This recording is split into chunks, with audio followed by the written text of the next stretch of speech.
10 বার সূরা ইখলাস বা কুল হুয়াল্লাহ সূরা পাঠ করে। কয়বার? 10 বার। রাতে দিনে যে কোনো সময় 10 বার যদি কেউ কুল হুয়াল্লাহ সূরা পাঠ করে, আল্লাহ নবী সাল্লাল্লাহু আলাইহি সাল্লামের হাদিসে ওয়াদা রয়েছে, আল্লাহ তাআলা ওই ব্যক্তির জন্য জান্নাতে একটা বিশাল প্রাসাদ নির্মাণ করবেন। দুনিয়ার কোনো প্রাসাদ না ভাই, পামজমারার প্রাসাদ না ভাই, এটা কোনো দুবাই বা পৃথিবীর কোনো গুরুত্বপূর্ণ জায়গার লোভনীয় কোনো আকর্ষণীয় কোনো জায়গার প্রাসাদ না ভাই, জান্নাতের প্রাসাদ। দুনিয়ার প্রাসাদ রেখে চলে যেতে হবে, জান্নাতের প্রাসাদ যে একবার পেয়ে যাবে অনন্ত অসীমকাল পর্যন্ত আর তার সেখান থেকে বের হতে হবে না, তার থেকে ছুটবে না। আল্লাহ আমাদের সবাইকে ফজিলত অর্জন করার তৌফিক দান করুন, আমিন। তাহলে সূরা ইখলাস 10 বার মাঝে মধ্যে পড়তে যদি আমরা চেষ্টা করি, পুরা সূরাটা একবার পড়তে 1 মিনিট সময় কিন্তু লাগে না।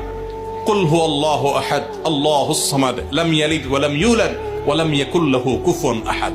কয় সেকেন্ড সময় লাগছে? 20 সেকেন্ড, 25 সেকেন্ড। আপনি চাইলে 1 মিনিটে